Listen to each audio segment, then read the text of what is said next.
Konnichiwa, what's up, nakamas? It's me again, Jason. So start na tayo sa ating JLPT N4 series. Focus pa rin tayo sa mga grammar point na gumagamit ng te-form para ma-connect natin siya sa mga grammar points sa ating previous lessons sa JLPT N5 series. So ang lesson 1 natin ay verb te hoshi. Bago tayo magsimula, panoorin muna natin ang mga One Piece video clips na ito.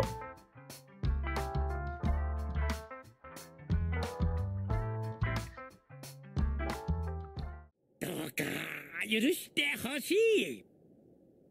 トキ、お前の力を使ってほしい。もし俺が死んだら。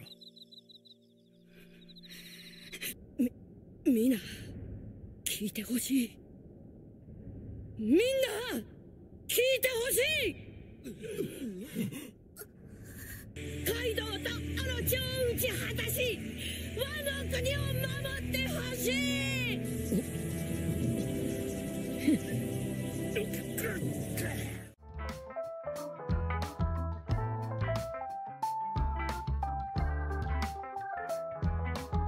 So, te hoshi. Ano nga bang ibig sabihin nito? So, ang meaning nito, minasang ay to want someone to do something. So, ginagamit natin ang grammar point na ito to express the speaker's desire for someone else to do something. So, ang ibig sabihin kasi ng hoshi, minasang ay desire. Ne? So, sa N5 kasi, minasang, meron kasing pattern na noun, ga, hoshi. Ne? So, ibig sabihin yan, you are using this pattern to express your own desire. For example, gusto mo ng car. So, kuruma ga hoshi. Gusto mo ng money, okane. So, okane ga hoshi. Sa JLPT N4 naman, ang te hoshi, gusto mo ng speaker or ng subject na gawin yung isang bagay ng isang tao nung kausap niya. So, para ma-express mo yun in Japanese, you're going to use this grammar point, te hoshi, verb te hoshi. So, ito yung sinabi ni Yasue sa unang video clip. So, sabi niya doon, douka yoroshite hoshi. So, i-break down muna natin. So, we can translate douka in English bilang please. Pwede rin siya somehow. So, kailan ba natin ginagamit ang douka?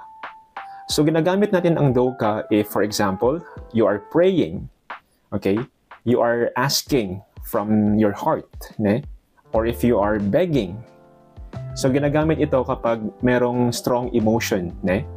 So, usually, ginagamit ang douka sa pattern or grammar point na te hoshi at te kudasai. Itong yurushite naman, ito yung te form ng yurusu or yoroshimasu, nang ibig sabihin ay to forgive. So, yoroshite hoshi, we can translate it in English ng ganito. I want you to forgive me.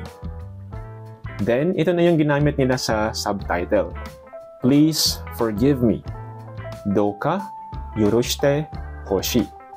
Ito naman yung sinabi ni Momonosuke sa pangalawang video clip. So, sabi niya, Mina kite hoshi. So, ibig sabihin ng mina ay everyone. Kite naman is the te form of kiku or kikimas, na ibig sabihin ay to listen. So, pag sinabi mong kite hoshi, pwede siyang i-translate ng ganito. I want you to listen. Ne? Everyone, I want you to listen. Then, ito na yung ginamit nila sa subtitle. Everyone, listen up. Mina kite hoshi. Sa pangatlong video clip, si Momonosuke pa rin. So, sabi niya doon, Wano kuni o mamotte hoshi. So, i-breakdown muna natin. So, Wano kuni, pwede siya, ito, Wano kuni pa rin, or the land of Wano. Mamotte is the te form of mamoru or mamorimasu, na ibig sabihin ay to protect or to keep. Pag sinabi mong mamotte hoshi, ang translation niya sa English ay ganito. I want you to protect. So, Wano kuni, I want you to protect.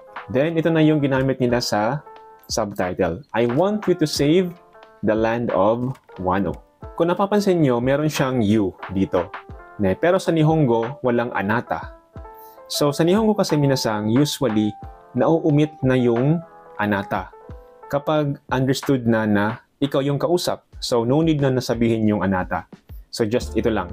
Wano kuni o mamote hoshi. So, katulad dito, yung sinabi ni Oden. So, sabi niya doon, omae no chikara o tsukatte hoshi. So, kausap niya doon yung wife niya, si Toki. So, omae is you. Chikara is power. Omae no chikara, your power. Then, tsukatte hoshi. So, tsukatte is the te form of tsukao. Nang ibig sabihin ay to use. So, tsukatte hoshi, pwede natin siyang i-translate in English na, I want you to use. Then, ito na yung ginamit nila sa subtitle. I want you to use your power. Omae no chikara o tsukatte hoshi. Okay, so let's practice. Paano mo naman ito i-translate sa Japanese? Using the grammar point, verb te hoshi. So, dapat marami kang baon na vocab. Ano bang ibig sabihin ng this movie in Japanese? Ano ba ang my friend? Ano ba ang I want you to watch? So, pwede mo siyang i-translate ng ganito. Tomodachi ni kono eiga o mite hoshi. So, tomodachi ay my friend. Kono eiga, this movie. Mite hoshi, I want you to watch or I want my friend to watch. Ne? So, tomodachi, indicated siya ng particle ni. So, ibig sabihin yan, kung sino yung gagawa ng action, gagamitan natin ng particle ni. Okay? So, ang translation niya sa English, sa Japanese syntax ay ganito. My friend, this movie, or I want my friend to watch. Ne? So, tomodachi ni kono eiga o mite hoshi. I want my friend to watch this movie. Okay, next example para mas klaro. Paano mo ito i-translate sa Japanese? I want you to watch One Piece with me. So, ano ba yung with me? Ano ba yung One Piece? Ano ba yung grammar point na I want you to watch? Paano mo siya sasabihin in Japanese? So, pwede mo siyang i-translate ng ganito. Isho ni One Piece o mite hoshi. So, isho ni ay with me or all together. One Piece ay One Piece. Mite hoshi. So, pwede siya I want you to watch. So, dapat nakate form ne. So, ito yung translation niya sa English, sa Japanese syntax. With me, One Piece, I want you to watch. So, ito na yung translation na ne. I want you to watch One Piece with me. Isho ni One Piece o mite hoshi. So, tapos na tayo sa lesson 1. Next lesson natin, lesson 2, is nai de hoshi. Ito yung negative ng te hoshi kanina sa lesson 1. So, thank you so much nakamas for watching. Until next time. Jane, class dismissed.